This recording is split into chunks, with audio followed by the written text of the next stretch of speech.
सर्वमंगल मांगल्ये शिवे सर्वार्थ साधिके शरण्ये त्र्यंबके गौरी नारायणी नमोस्तुते। प्यारे मित्रों, जय श्री राम, जय माता दी। मित्रों, आज हम आपसे चर्चा करते हैं कि महिलाओं के मासिक धर्म के पीछे प्रचलित है कुछ पौराणिक मान्यताएं।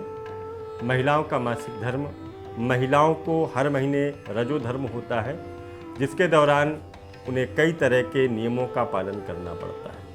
लेकिन ये कोई नहीं जानता कि आखिर महिलाओं को हर महीने रजो धर्म क्यों।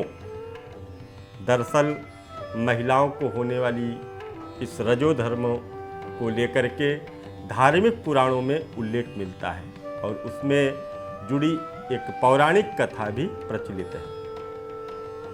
तो आइए हम चलते हैं महिलाओं के उस धर्म को लेकर के जो कथाएं जुड़ी हुई हैं, उन कथाओं का क्या कारण है, क्या विधान है और कहाँ से ये कथा ली गई है। तो हम सभी ने भागवत महापुराण सुना होगा, सभी लोगों ने सुना है।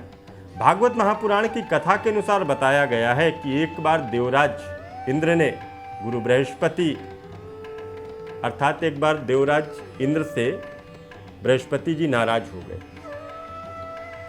और इसके बाद मौका पाते ही असुरों ने देवलोक पर आक्रमण कर दिया। मजबूरन इंद्र को अपना सिंहासन छोड़ करके भागना पड़ा। असुरों को खुद बचाते हुए देवराज इंद्र भगवान ब्रह्मा के पास पहुंचे और अपना सिंहासन वापस मांगने के लिए ब्रह्मा जी से उन्होंने सहायता मांगी। इसके बाद ब्रह्मा ने उन्हें एक ब्रह्मज्ञानी की सेवा करने का सुझाव दिया। ब्रह्मा जी के अनुसार अगर वो ब्रह्मज्ञानी इंद्र की सेवा से प्रसन्न होंगे तभी उन्हें फिर से सिंहासन प्राप्त हो पाएगा। ब्रह्मा की आज्ञा को पाकर के एक बार इंद्र ने ब्रह्मज्ञानी की सेवा की और उस ब्रह्मज्ञानी की सेवा में लग गए। उस ब्रह्मज्ञानी की जो माता थी वह एक असुर थी। यही वजह थी कि इंद्र के द्वारा अर्पित की गई सामग्री देवताओं की बजाय असुरों को प्राप्त हो रही थी। जब इंद्र को इस बात का पता चला तो उसे बड़ा गुस्सा आया और गुस्से में आकर के उस ब्रह्मज्ञानी की इंद्र ने हत्या कर दी। इस गुरु की हत्या करने के कारण इंद्रदेव पर ब्रह्म हत्या का पाप लग गया। उसका ये पाप एक भयंकर राक्षस के रूप में उसका पीछा करने लगा और जिससे बचने के लिए इंद्र स्वयं को एक फूल में छिपा करके, अपने आप को एक फूल में छिपा करके 1,00,000 साल तक भगवान विष्णु की तपस्या की और इंद्र के इस कठिन तप से भगवान विष्णु प्रसन्न हुए और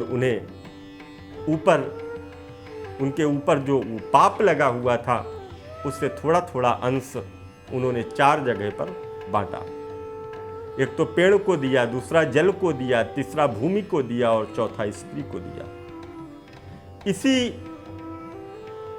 इन सभी के राजी हो जाने पर पहले पेड़ ने इंद्र के पाप का 1/4 भाग लिया, जिसके बदले में इंद्र ने उसे वरदान दिया कि पेड़ चाहे तो स्वयं अपनी जीविका, अपने आप को जीवित कर सकता है।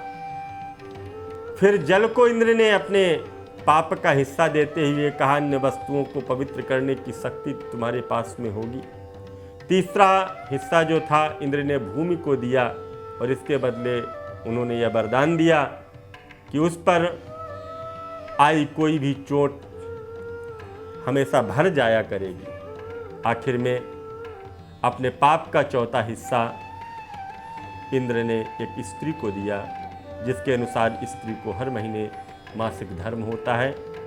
लेकिन स्त्री को वरदान देते हुए इंद्र ने कहा कि वो संतान प्राप्ति जरूर करेगी, संतान को उत्पन्न करेगी। इसी प्राचीन कथा के अनुसार महिलाओं को हर महीने रजो धर्म का पालन करना पड़ता है और इस दौरान वो ब्रह्म हत्या यानी गुरु की हत्या का पाप धो रही होती है। यही वजह है कि मासिक धर्म के दौरान उन स्त्रियों को भगवान और गुरु से दूर रहने के लिए कहा जाता है।